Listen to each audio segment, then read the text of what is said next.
काफी लोगों ने सराहा, काफी लोगों ने गाली दी। इंस्टा में शुरू-शुरू में ट्रोल वोल भी आया था कि कितना गंदा इंसान है टाइप्स, तेरे घर में माँ-बहन नहीं है, मतलब रास्ते में मिल तो फाड़ डालूँगा। सो वो भी मेरे को तो एक रिवॉर्ड ही लगता है, ऐसा लगता है कि यार ये जज़्बाती लोग जो जिनको एक्चुअली जो सिनेमा को, न्यूज़ को एंटरटेन मीडिया को रियलिटी समझ के ज़िंदगी काटते हैं, तो चलो ठीक है। उन बाकी बहुत सारी चीज़ें हैं, ड्यूरेशन कभी-कभार पूरी पिक्चर आप कर लिए, पूरा ड्यूरेशन लेकिन वो कुछ निकला ही नहीं, तो वो भी होता है कभी-कभार। So it is not, it's all about characters कि कैसे क्या कैरेक्टर्स है, कैरेक्टर्स का अप्रोच कैसा होगा। जैसे कि आपने देखा होगा सत्यजीत रे का एक एंथोलॉजी पीर है, बाबा।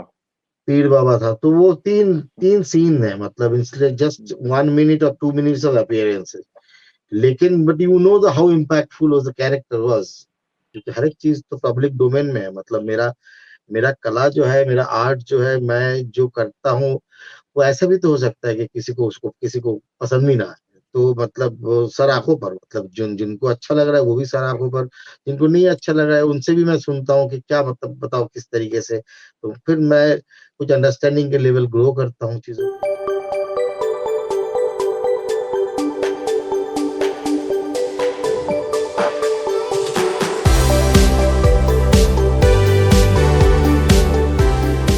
Welcome to all the viewers and listener to the enigmatic horizons new episode. मेरा नाम है रॉबिन त्यागी। मैं आज आपके सामने एक नए एपिसोड को लेकर एक नए गेस्ट के साथ आपके सामने आया हूं। सिनेमा देखने वाले को एक ऐसा सिनेमा चाहिए जिसमें एक्टर हो जो अपने कैरेक्टर में 100% दे। किरदार और एक्टिंग खत्म होने के बाद भी, या कहें कि पर्दा गिरने के बाद भी, जो एक लाइन आती है उसके बाद भी तालियां बजती रहें। ऐसे टैलेंटेड एक्टर को जो अपने कैरेक्टर में 200% देते हैं। आपने इनको क्रिमिनल जस्टिस में देखा होगा, आपने इनको अभी द रेलवे मैन में देखा होगा, आपने इनको जामतारा में देखा होगा, या अनदेखी पार्ट 1 पार्ट 2 में देखा होगा। मैं ऐसे ही टैलेंटेड एक्टर को, दिव्येंदु भट्टाचार्य सर को बुलाना चाहूंगा। Sir, thank you so much for joining us. Thank you so much. Thank you so much for calling आज मी। का इंटरव्यू हाँ, आज का इंटरव्यू बहुत ही ज्यादा इंटरेस्टिंग होने वाला है, क्योंकि जिन लोगों ने जो सवाल भेजे हैं, या जो लोग जानना चाहते हैं आपके बारे में, ऐसे सारे सवालों को हम, मतलब लीक से हटके सवालों को हम आपसे पूछना चाहेंगे। पूछिए, पूछिए। सर, अनदेखी के डीएसपी घोष, या रेलवे मैन के कमरुद्दीन, या जामतारा के inspector Biswa Pathak, how is he in his real life? वो रियल लाइफ में कैसे हैं? रियल लाइफ में जैसे मैं आपके सामने बैठा हूँ वैसा ही हूँ, मतलब घर-बार से प्यार है, दोस्तों से प्यार है, मोहब्बत है, दुनियादारी से प्यार मोहब्बत है, और घर का काम-काज करता हूँ, खाना बनाता हूँ, सब कुछ करता हूँ। सो रियल लाइफ में मैं एक आम इंसान की तरह ही बिहेव करता हूँ भी, और जैसा हर कोई होता है वैसे ही मैं हूँ। जामतारा सर, जामतारा वो सर ह्यूज हिट, तो आपने उसको कैसे लिया? मतलब आप ओवरवेलमिंग हुए, या आपने समझा कि हाँ, अभी मुझे एक पोजीशन मिली है कि हाँ, लोगों ने मुझे इतना ज्यादा प्यार दिया है? देखिए ये तो मतलब ऊपर वाले की नियामत है कि मुझे ऑडियंस के साथ ये कनेक्शन मिला है जामताड़ा से, और जामताड़ा लोगों ने बहुत सराहा, मेरा काम अच्छा लगा लोगों को, तो इसलिए तो मैं शुक्रगुज़ार हूँ और सबके शुक्रगुज़ार हूँ, मतलब जो कास्टिंग डायरेक्टर जिन्होंने कास्टिंग किया, जो डायरेक्टर सब, ये क्योंकि ये इंडस्ट्री में अब काम तो मतलब इकलौता काम तो होता नहीं है, मतलब आप अकेले काम तो करते नहीं। बाकी बहुत लोग रहते हो आपके उस कामयाबी के पीछे साथ में। सबके साथ मिलके ही वो काम होता है, और ये हर कोई हर कैरेक्टर जब मैं करता हूँ, जब उसका कनेक्शन बनता है, लोग उस कैरेक्टर की तारीफ करते हैं, तो वो एक्चुअली क्या है ना, मतलब वो लोगों का बड़प्पन है, और हम ऐसे काम करते हैं, और हर एक चीज़ में ही मतलब मुझे तो ओवरवेलमिंग फीलिंग आती है। मतलब वो कोई भी कैरेक्टर हो, तो मैं हर एक किरदार को लेके ओवरवेल्म्ड रहता हूँ। मतलब अगर उसका कनेक्शन ऑडियंस के साथ बैठता है, और नहीं भी बैठता है, क्योंकि कभी कभार क्या होता है, कभी कभार आप बहुत सारी चीजें ट्राई आउट करते हैं, क्योंकि मैं तो एक जैसे एक्टिंग करने में बिलीव करता नहीं हूँ। हर एक कैरेक्टर को, किरदार को मैं अलग अलग करने की कोशिश करता हूँ, तो वो कभी कभार हो सकता है कि फॉल फ्लैट भी गिरे, कभी कभार हो सकता है कि लोगों को पसंद भी ना आए, क्योंकि हर एक चीज तो पब्लिक डोमेन में है। मतलब मेरा मेरा कला जो है, मेरा आर्ट जो है, मैं जो करता हूँ, वो ऐसा भी तो हो सकता है कि किसी को पसंद भी ना आए।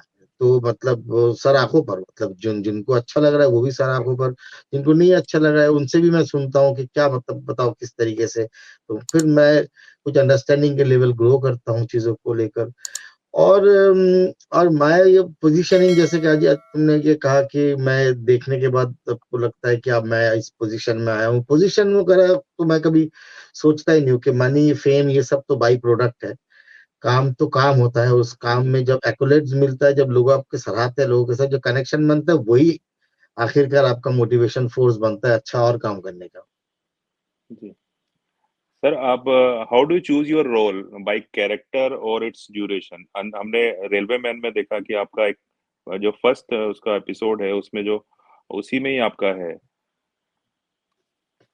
देखिए इसमें ना, किसमें इसमें सबसे बड़ी बात तो होता है कि मेकर्स जो जो आपको अप्रोच कर रहे हो, आपसे कराना क्या चाहता है। तो सबसे बड़ी बात तो वो है, क्योंकि मतलब आप सबसे पहले तो आप तो रोल चूज करोगे तभी जब आपके पास वो प्रोजेक्ट आएगा। जी और फिर उस प्रोजेक्ट में कौन सा रोल आपको ऑफर किया जा रहा है, फिर आप ये आप देखने की कोशिश करते हैं कि अच्छा ठीक है, रोल इतना छोटा है लेकिन रोल इम्पोर्टेंट है। मतलब मतलब अगर कमरुद्दीन को हटा दिया जाए तो फर्स्ट एपिसोड है क्या, नहीं। फिर मैंने देखा कि नहीं है। क्योंकि वो अगर ये सब रेलवे जो सेवियर्स की बात है, अगर आपने रेलवे मैन देखे हैं तो सारे सेवियर्स की बात करें, तो मुझे लगा था कि he was the first saviour जो उसने फर्स्ट से। अपनी जान को सेक्रीफाइस करके एटलीस्ट और 2-3 टैंक्स को फूटने से बचाया। अगर वो 2-3 टैंक और फूट जाते तो ये 12,000 की जो कैजुअलिटी थी, ये पूरा शहर हो जाता है। पूरा शहर हो जाता तो ये सेक्रीफाइसिंग एक कैरेक्टर है जो कि बहुत इंपॉर्टेंट कैरेक्टर है, जो मुझे लगा था कि ये इस कैरेक्टर का रेस जो है, ये कैरेक्टर का जो यादें हैं, ये through out the episode, through out the series आपको आती रहती है कि बार बार इसका जिक्र होता है। फिर उसके बाद किरदार का किरदार के पोस्ट भी होता है कि जैसे कि आप उसकी वाइफ को दिखाया जाता है, उसके बच्चे को दिखाया जाता है, विकलांग पैदा हुआ है, अपंग पैदा हुआ है। तो वो कैरेक्टर आप जो करके जाते हैं, उस फिर ऑडियंस को घूम घूम के वो कैरेक्टर याद आता है कि अरे यार ये था, यही था, यही था। है। तो उसका एक रिकरिंग चीजें है। तो वही मतलब एटलीस्ट क्या होता है कि आपको कभी कभार आपको लगता है कि यार ये प्रोजेक्ट अच्छा है, एक बहुत सेंसिबल प्रोजेक्ट है, सेंसिटिव सब्जेक्ट है, चलो कर लेते हैं। ऑन्सेम्बल अच्छा है।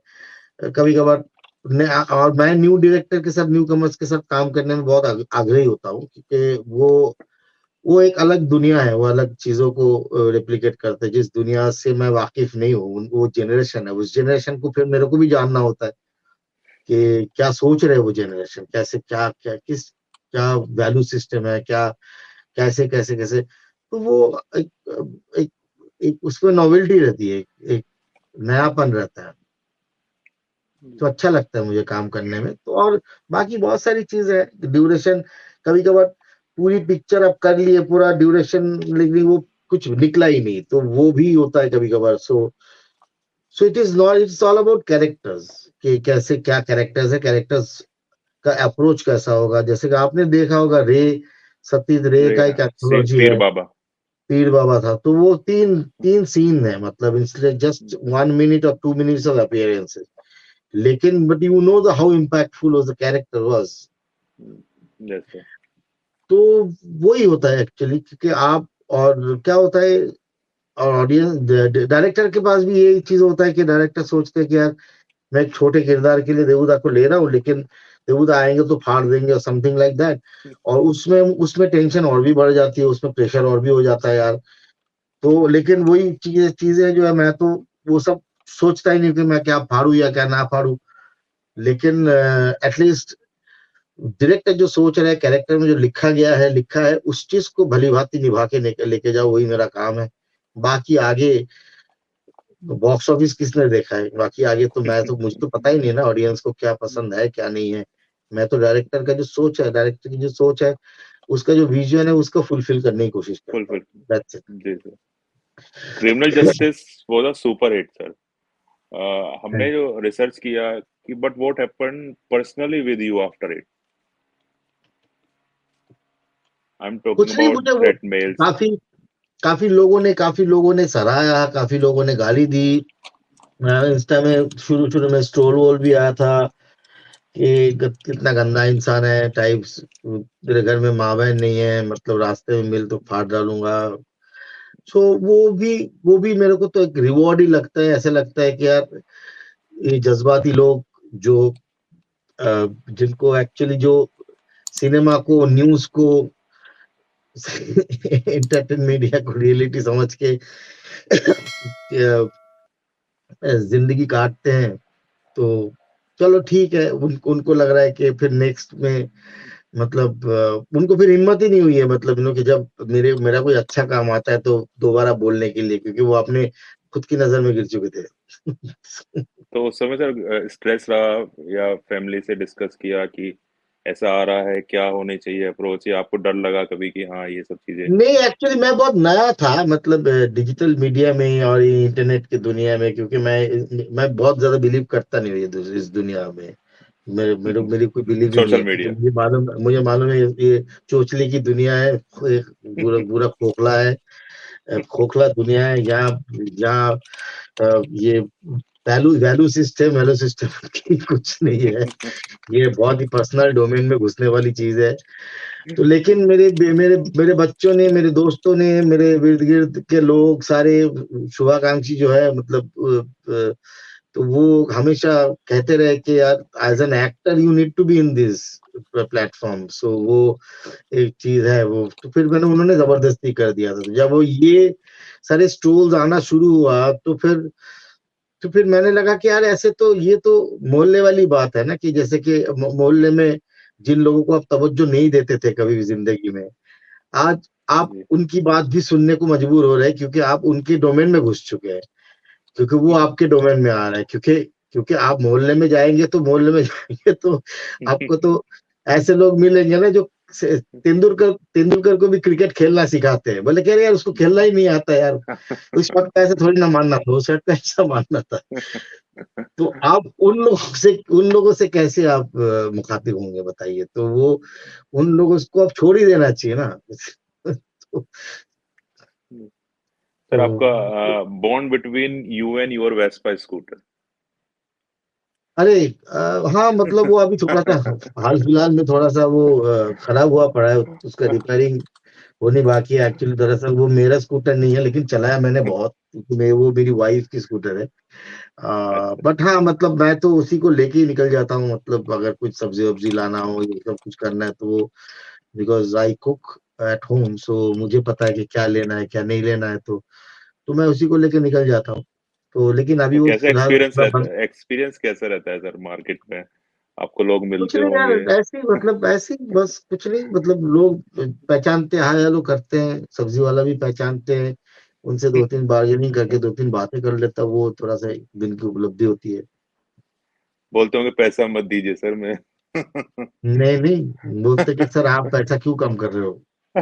तो मैंने बोला कि नहीं, वही मेरी जीत है यार, 5 रुपए कम करके भी मैं तेरे से जीतना चाहता हूँ। सर हम आपके बारे में जो स्टार्टिंग में हमने बोला था कि वो जानना चाहते हैं जिसके बारे में आज तक आपने डिस्कशन किसी भी पब्लिक प्लेटफॉर्म पे या किसी भी इंटरव्यू में ना किया हो, मतलब कोई ना जानता हो पर्सनल लेवल पे, ठीक है, या आप किसी को किस चीज को डिस्क्लोज करना चाहें कि हाँ मैं बारे में ये नहीं जानते। जैसे कुकिंग का आपने बताया, कुकिंग का हम लोग नहीं जानते थे कि हाँ अब आप कुक करते हैं अच्छे से। कुछ ऐसी चीज हाँ जो। बस यही ऐसी है, मतलब हाँ, मतलब वही, मतलब कुकिंग वुकिंग कर लेता हूँ मैं, थोड़ा सा शौक है। तो मैम को इजी रहता होगा कि हाँ चलो आज आज उनका टाइम है, वो आज कुक करेंगे। हाँ, मैं तो घर में रहता हूँ, घर में शूटिंग नहीं रहता है, तो घर में रहता हूँ तो आ, लगभग 95 to 99% टाइम मैं ही करता हूँ सब कुछ, ये खाना वाना का डिपार्टमेंट। तो मजा आता है थोड़ा सा वहाँ भी, दिल लगा रहता है, कुछ ऐसा लगता है कुछ क्रिएटिव कर रहा हो। तो आपने सर बुक्स के एक मैं आपका देख रहा था जब मैंने रिसर्च किया कि आप बुक्स वगैरह स्टार्टिंग से आपके घर में बुक्स रही हैं या ड्रामा की बुक्स या सीरीज, तो अभी भी क्या वो फॉलो करते हैं बुक्स पढ़ना, स्टडी करना, ये सारी चीजें? हाँ यार, मतलब जब भी टाइम मिलता है वही करता हूँ। अभी तो हालांकि अभी बुक से ज्यादा स्क्रिप्ट पढ़नी पड़ती है, तो वो हाँ, क्योंकि इतने सारे स्क्रिप्ट आ जाते हैं, फिर वो स्क्रिप्ट पढ़ पढ़ के बुक्स पढ़ने का टाइम होता नहीं है, तो स्क्रिप्ट ही ज्यादा पढ़ी जाती है। लेकिन हाँ, मतलब जो पढ़ी हुई थी वो पढ़ी हुई है। जो नए नए जो जिसके बारे में पता चलता है कि जो पढ़ना है, पढ़ना तो बहुत कुछ है, मतलब एक जिंदगी में आदमी पढ़ के तो खत्म ही नहीं कर सकता, तो पढ़ना तो बहुत कुछ है, तो कितना कुछ पढ़े, तो हाँ चलता रहता है बस, मतलब जब भी मौका मिलता है तो मैं किताबें पलट लेता हूँ। इस साल सिर्फ दो मूवीज को ऑस्कर अवार्ड मिला है, तो एज एन एक्टर आप क्या फील करते हैं कि हाँ, दो मूवीज को ऑस्कर मिला है? कैसी आपको फीलिंग आई कि हाँ, क्या होना चाहिए था? नहीं नहीं, अच्छा है, मतलब अगर see the think it is Oscar, तो मैं तो कभी भी ऑस्कर किसी भी अवार्ड फंक्शन को ऐसे तो कंपटीशन नहीं मानता हूँ कि आपने बेटर खेला, आज की तारीख में बेटर खेला, आप भी जीत गए, उस टाइप का मतलब कि इंडिया इंडिया ऑस्ट्रेलिया का मैच हुआ है, ऑस्ट्रेलिया इंडिया ने इतना अच्छा परफॉर्मेंस पूरे टूर्नामेंट में किया, लेकिन फाइनल में इंडिया परफॉर्म परफॉर्म नहीं किया। फाइनल में ऑस्ट्रेलिया इंडिया से बेटर परफॉर्म किया, मतलब आप इस तरीके से बोल सकते हैं। जी, जी। तो वो जो है ये game, theatre theatre cinema, although it's a play, we call it a play, so आपको आपको इधर भी स्पोर्ट्समैन के भावना से ही खेलना पड़ता है, क्योंकि क्योंकि ये पॉइंट ऑफ व्यू की दुनिया है, किसी मैंने आपको पहले ही बोला था ना कि कोई भी आर्ट फॉर्म जो है पॉइंट ऑफ व्यू है, मतलब एक एक पिक्चर देख के आपको अच्छा लग सकता है, एक उसी पिक्चर को देख के आपके घर वाले को, आपके मम्मी को बुरा लग सकता है, आपके पिताजी को अच्छा लग सकता है, आपकी बहन को बुरा लग सकता है, आपके भाई को सो लगेगा। तो तो ये art is always a point of view game, मतलब आपको पॉइंट ऑफ व्यू के हिसाब से चलना पड़ता है। तो किसका क्या पॉइंट ऑफ व्यू है, किस हिसाब से आपको किसको अवार्ड देता है, कौन किस हिसाब से इसको, तो ये इसमें तो पढ़ना ही नहीं चाहिए। पर मैं ये कहता हूँ कि काबिलियत है, दोनों पिक्चरें बहुत अच्छी है, तो दोनों पिक्चर को दे दिया तो अच्छी बात है, गुड जेस्चर। सर हमारे पास बहुत ज्यादा टैलेंटेड एक्टर्स हैं, लाइक यू, नवाजुद्दीन सिद्दीकी, मनोज बाजपेयी, या के मेनन साहब की बात करते हैं, या जाकिर हुसैन सर की बात करते हैं। बट अगर हम इंटरनेशनल अवार्ड की, जैसे अभी हम ऑस्कर की बात कर रहे हैं, तो वो हम कहाँ पीछे रह जाते हैं? क्या रीजन रहता है कि हमारी स्क्रिप्ट में कोई प्रॉब्लम रह जाती है, कंटेंट या है, वो content content content content actually हमारा हमारे कंटेंट जब तक डेवलप नहीं करेगा, कंटेंट जब तक इंटरनेशनल सीरीज के कॉपीज, इंटरनेशनल सब्जेक्ट के कॉपीज नहीं बनेंगे, तो जितना ओरिजिनल बनेगा, जितना रूटेड होगा, जितना ग्रास रूट लेवल की कंटेंट होंगे, मतलब जो कि टिपिकली जो जो स्टीरियोटिपिकल ना हो के थोड़ा सा उसका व्याप्त हो, मतलब जो दुनिया में जो हर एक जगह का लोग उस चीज से रिलेट कर पाए, जैसे कि अगर मान लो कि आप हिंदुस्तान में पिक्चर बना रहे हो, लेकिन साइबेरिया में भी अगर वो पिक्चर दिखाया जाए तो वहां के लोग भी रिलेट कर पाए। ह्यूमन स्टोरीज की तरफ तरफ तरफ ज्यादा हमको रुख करना चाहिए, हमको शैलो ह्यूमनिस्टिक फिल्में छोड़ के थोड़ा डेप्थ वाली फिल्में बनानी चाहिए। तो यही कंटेंट अभी बाकी इंटरनेशनल फिल्मों में जो भी ऐसा इस तरीके के अवार्ड मिलता है, जो इतना लार्ज लेवल पे जो अप्रिशिएटेड होते हैं जो फिल्में, उनके कंटेंट्स देख लीजिए, उनमें कंटेंट ही अलग लेवल के कंटेंट होते हैं, मतलब वो इतना नोवेल्टी होती है उन चीजों में कि आपको ऐसा लगता है कि ये मैंने कभी देखा ही नहीं था। आपका एक्सपीरियंस एनएसडी में कैसा रहा सर? मेरा एनएसडी में एक्सपीरियंस बहुत अच्छा था। एक इंस्टीट्यूशन है, स्टडी की जगह है, खाना पीना सब कुछ मुफ्त, सब स्कॉलरशिप, पढ़ाई लिखाई, किताबें, फिल्म देखना, बड़े बड़े दिग्गजों से मिलना, सो इससे अच्छा क्या हो सकता है। जी सर। तो बहुत आपने सारे एनएसडी में डिस बहुत प्रांत जी। के, हिंदुस्तान के हर एक प्रांत के लोगों से मिलना, बैचमेट को पाना, ऐसे जो दोस्तों को पाना, सो बहुत ओवरवेलमिंग है। एनएसडी में सर क्या एक डिफाइन होता है कि मुझे ड्रामा में जाना है, एक्टिंग और टीवी शोज में जाना है, या बड़े पर्दे पर मूवीज में नहीं नहीं, जाना है? एनएसडी एनएसडी एनएसडी राष्ट्रीय नाट्य विद्यालय है। मतलब एनएसडी जी। के साथ एफटीआई को मत मिलाइए आप। एफटीआई जो है, film and television institute of India है, वो एफटीआई है। उसमें फिल्म और टेलीविजन के की बातें होती है, हमारे में रंगमंच की बातें होती है, हमारे में रंगमंच की पढ़ाई होती है। लेकिन क्योंकि stage is the mother of acting, तो एक्टर्स तो एक्टर ही होते हैं, तो वो आगे जाके सिनेमा में तो जाएंगे ही, क्योंकि सिनेमा है, और एक सिनेमा भी एक माध्यम है जहाँ एक्टर्स की जरूरत होती है, कला कुशली की जरूरत होती है। सो टेक्निकलिटीज में जो लोग डायरेक्शन पास आउट करके जाते हैं, वो टेक्निकलिटीज में भी घुस जाते हैं। सो तो दोनों अलग अलग माध्यम है, लेकिन लेकिन हमारे में रंगमंच की बातें होती है, रंगमंच की पढ़ाई होती है। तो ज्यादातर अधिकतर लोग अभी भी राष्ट्रीय नाट्य विद्यालय से निकलने के बाद रंगमंच में ही रह जाते हैं। वो थिएटर करते, डिफर अपने जोन में जाके थिएटर करते, अपने खुद की कंपनी बनाते हैं, या फिर एजुकेशन में चले जाते, थिएटर एजुकेशन में चले जाते हैं। अभी भी बहुत लोग एनएसडी के बाद थिएटर ही करते हैं। आप कौन सा प्लेटफॉर्म ज्यादा प्रेफर करते हैं, ओटीटी या बिग स्क्रीन? यार, मतलब क्या पसंद?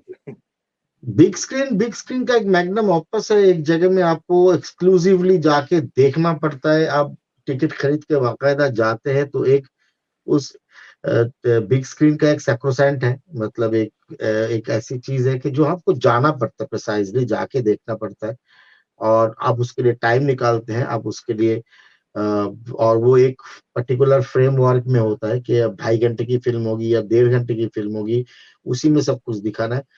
ओटीटी क्या है? ओटीटी आपके आपके प्राइवेट डोमेन में आया हुआ चीज है। आपको आपको घर में बैठे बैठे इंटरटेनमेंट मिलता है। आपको आपको हाथ में टेलीविजन, आपको हाथ में टेलीविजन और स्क्रीन दिया हुआ है कि आप कहीं भी जा रहे हो तो देख सकते हैं। तो उसकी एक सहूलियत है कि जो एंटरटेनमेंट के लिए आपको पर्टिकुलरली कहीं विजिट नहीं करना पड़ता है, और कंटेंट जो है, कंटेंट आपके हिसाब के कंटेंट होते हैं। तो दोनों ही बहुत अच्छे मीडियम है, और दोनों में काम करना मैं बहुत पसंद करता हूँ। एक तो मैग्नम ऑपस के लिए, और एक रीचेबिलिटीज के लिए। जी। एजुकेशन सिस्टम की अगर बात करते हैं सर, अगर कोई बच्चा है या छोटे चाइल्ड है, वो फिल्म इंडस्ट्रीज में आना चाहता है, तो हमारा जो करिकुलम है, अगर हम स्टार्टिंग से बात करते हैं एलिमेंट्री लेवल से, तो वो ऐसा नहीं है कि एक्टिंग की तरफ इस तरीके का डिजाइन हो कि एक्टिंग स्टार्टिंग से ही उसमें ढाली जाए, क्योंकि एनएसडी के लिए बच्चे को बाद में, मतलब अपना ग्रेजुएट वो करने के बाद, 12th तक या सेकेंडरी करने के बाद ही उसको चांसेस मिलता है। मतलब आपके हिसाब से क्या होना चाहिए कि इनिशियल स्टार्टिंग में एक्स्ट्रा करिकुलर में, या कुछ ऐसा ऐड ऑन हो जाए कि वो सब्जेक्ट पहले से ही चीजें अडॉप्ट कर ले? नहीं, मतलब ऐसा, मतलब एक्टिंग तो उस तरीके से, तो मतलब अगर आपको देखा जाए तो एक्टिंग तो आपकी जिंदगी का पार्ट है। अब तो दिन भर झूठ बोलते रहते हैं, दिन भर एक्टिंग करते रहते हैं। तो आप उसको उसको उसको बचपन से करिकुलम का पार्ट करके क्या पता क्या फर्क पड़ता है। अब बड़े होके भी झूठ बोलते हैं। तो आप फोटा लगा के घूमते हैं हमेशा, तो वो तो उसका वो सब बुनियादी नहीं करना पड़ेगा। वो तो फिर उसके बाद अगर आप सब कुछ सिखाना पड़ेगा फिर आपको। आप अगर अगर आज अगर फिल्म इंडस्ट्री की जगह बोले कि होटल इंडस्ट्री बोलते कि तो होटल इंडस्ट्री वाले भी बोलेंगे यार बच्चों को बचपन से खाना बनाना सिखाना चाहिए। तो क्या आगे जाके वो होटल इंडस्ट्री में भी तरक्की करे? तो मतलब एक बच्चे बच्चे बचपन से इंजीनियरिंग थोड़ी ना पड़ेगा, ये डॉक्टर क्योंकि उसको डॉक्टर होना है। तो वो तो प्रेशर है उसको। मतलब बच्चे को बिंदास बच्चे जैसे जीते मतलब करते रहना चाहिए। और स्कूल कॉलेज के करिकुलम में तो है ही, मतलब कि थिएटर करना, स्टेज ड्रामा करना, वो सब तो उतना ही काफी होता है। इससे ज्यादा उसको सीरियसली लेना नहीं चाहिए, क्योंकि आप जितने अपने आप को सीरियसली लेंगे उतने आप हार्ट ब्रोकन होते हैं। एक सर उतना ज्यादा टिपिकल टिपिकल सवाल जो हमेशा पूछते हैं लोग, कि बिगेस्ट चैलेंज क्या रहा है इस पूरे जर्नी का इंडस्ट्री में? क्या फेस करते हैं, क्या फील करते हैं कि हाँ ये मेरा चैलेंज था, मैंने इसको बहुत मुश्किल से पार किया, या अभी भी है? ऐसा मेरा कोई बिगेस्ट चैलेंज ऐसा कुछ नहीं था। मैं मेरा बिगेस्ट चैलेंज हमेशा मैं ही होता हूँ, क्योंकि हाँ, क्योंकि मैं बहुत कभी कभार बहुत अनरूली होता हूँ, कभी कभार बहुत ही मतलब मैं यूजुअली लाइफ में बहुत डिसऑर्गेनाइज्ड टाइप का हूँ। तो मुझे मुझे मुझे कभी कभार कभी लग जाता है कि कुछ ऑर्गेनाइज करूँ, फिर भी नहीं हो पाता। रूटीन वूटीन मेरा थोड़ा सा गड़बड़ाया रहता है। मतलब कभी कभी मैं जिम चला जाता हूँ, कभी नहीं जाता हूँ, कभी महीनों महीनों नहीं जाता हूँ। तो मेरा कुछ ऐसा, मैं अपने आप को कभी जिंदगी में कुछ चीजों में फिक्स्ड नहीं रखा है कि मतलब ये मुझे करना है, ये मेरा हर रोज का रूटीन है, something like that. So I love doing those kind of. मैं खुद, मेरा ही खुद का चैलेंज चलता रहता है अपने साथ ही, मतलब लोग के। मेरा बाकी कोई चैलेंज वैलेंज तो है ही नहीं किसी के साथ कुछ भी, क्योंकि खुद से ही लड़ाई है। मैं कोई प्रूव करने के लिए तो आया नहीं इस इंडस्ट्री में। प्रूफ क्या करना है? जी सर जी। सर आपके अपकमिंग प्रोजेक्ट्स की अगर हम बात करें, आने वाली सीरीज, आप अगर उसके बारे में कुछ बात करना चाहें, डिस्क्लोज करना चाहें, क्या है, कैसे कैसे आप, मतलब क्या प्रोजेक्ट्स हैं? यार मेरे अपकमिंग प्रोजेक्ट्स के बारे में मतलब वो एक ही है कि तो अनदेखी सीजन 3 मैं शूट कर रहा हूँ आजकल। तो इवेंचुअली वो खत्म हो जाएगा तो वो आएगा। और और तो फिलहाल कुछ रिसेंटली मैंने कुछ किया नहीं, मतलब अम, जो कि आएगा। FIF किया था मैंने अनुभव सिन्हा के साथ कुछ दिन पहले। और एक, हाँ, और एक बस यही है एक्चुअली यार। और तो अभी रिसेंटली अभी तो सब कुछ पाइपलाइन में ही है, मतलब जो चल रहा है कर रहा हूँ मैं। Thank you so much sir, आपका बहुत बहुत शुक्रिया हमारे साथ जुड़ने के लिए। Thank you so much. Thank you so much. God bless you. Thank you sir. नमस्कार। सभी व्यूवर्स और लिसनर का बहुत बहुत धन्यवाद। आप अगर इस इंटरव्यू को इंग्लिश में पढ़ना चाहते हैं तो आप हमारी जो वेबसाइट है www.enigmatichorizon.com पर आप विजिट कर लीजिए और इस इंटरव्यू को पूरी तरीके से आप इंग्लिश में पढ़ सकते हैं। Thank you so much.